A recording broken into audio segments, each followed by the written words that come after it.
All right, guys, Furtado here. I'm back, and I am going to talk about, or continue talking about, the axial skeleton today.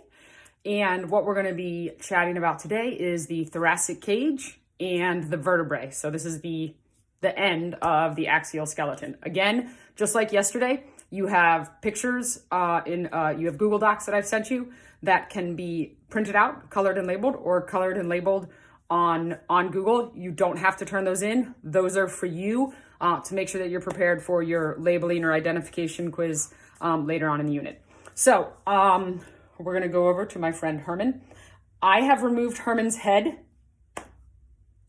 He was decapitated. Sorry about that.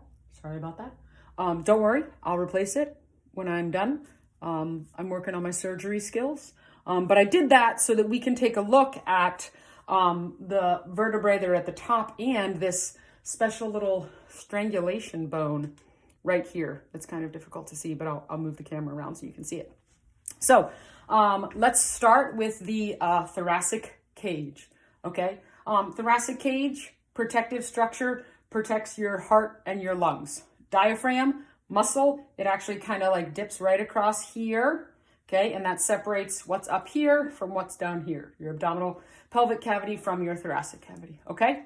So when we talk about the thoracic cage, there's a couple things. Really, there aren't a ton. This whole bone is your sternum.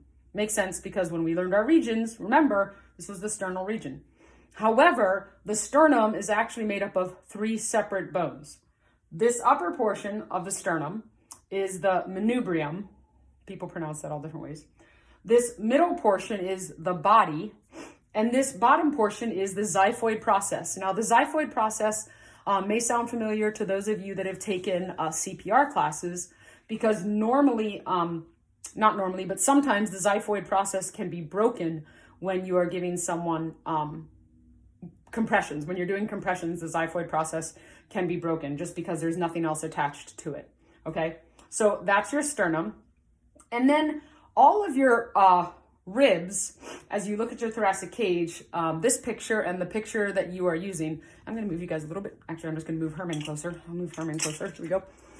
As you look here, this clear stuff, this represents cartilage.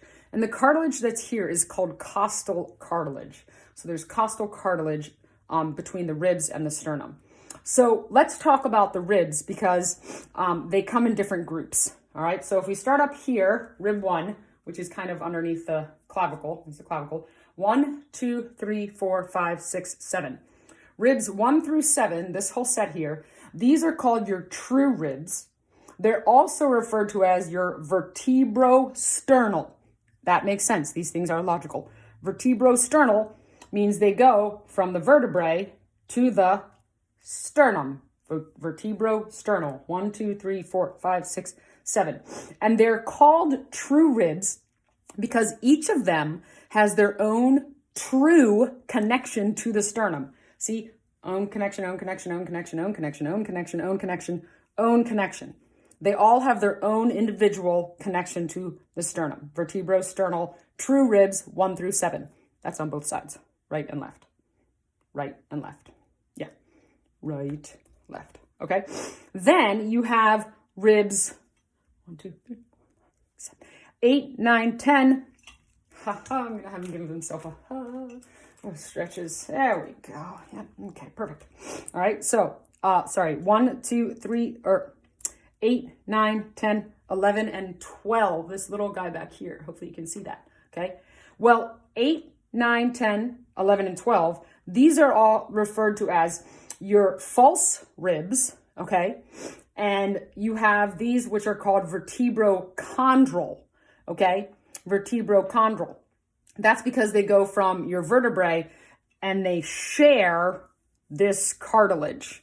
Okay. They share this cartilage. Cartilage cells are called chondrocytes, and so that's why it's chondro. These 2 ribs, however, also have their own classification.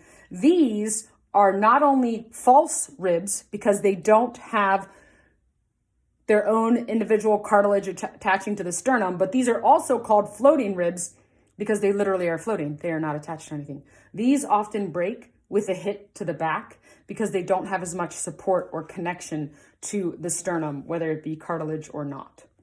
So that is the thoracic cage. Next, what we need to talk about is we need to talk about the vertebrae, vertebral column.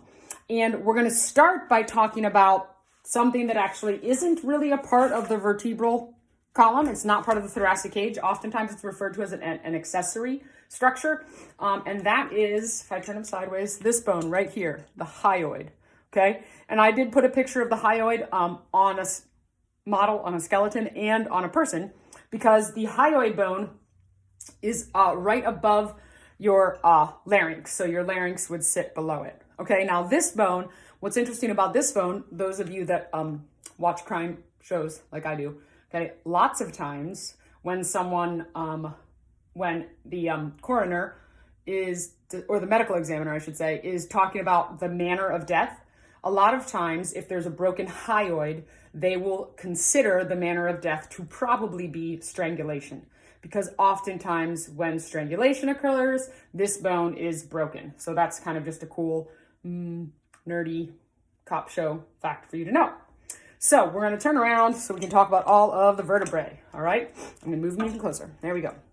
So if we start at the top, 1, 2, 3, 4, 5, 6, 7, we have the first 7 vertebrae, which are called the cervical vertebrae, because that's your cervical region. These are the vertebrae that are in your neck, 1 through 7. Now, the top 2 have their own unique name, and we'll also talk about them when we talk about joints, because these 2 are what allow your neck to pivot and go like this from side to side. This is your atlas and your axis. Atlas is first, axis is second. How can you remember that? Well, AT comes in the alphabet before AX.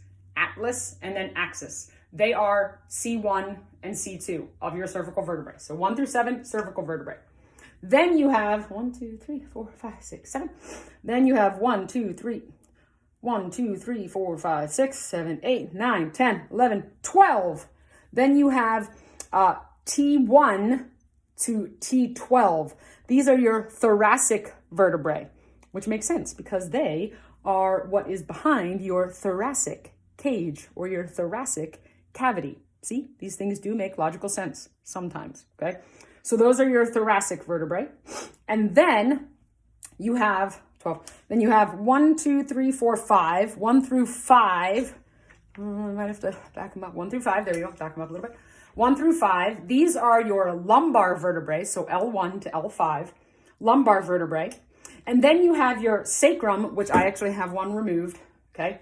Your sacrum, which is here, which interestingly enough, you can kind of see these used to be 1, 2, 3, 4. Wait, 1, 2, 3, 4, 5 separate bones when we were children. This is another example of bones fusing together. This is one bone, your sacrum, okay? And then you have one coccyx, C-O-C-C-Y-X, coccyx bone. That is your tailbone commonly, but now we know the real name, coccyx bone. And that's at the very, very bottom, down below your lumbar vertebrae. So, turn Herman around here. That's all Herman and I have for you today. You are now fully done with the axial skeleton. And we will move on to the I keep looking at him like I can talk to him. We will move on to the appendicular skeleton another day. All right? So if you have any questions, Schoology, message me. If not, see you guys.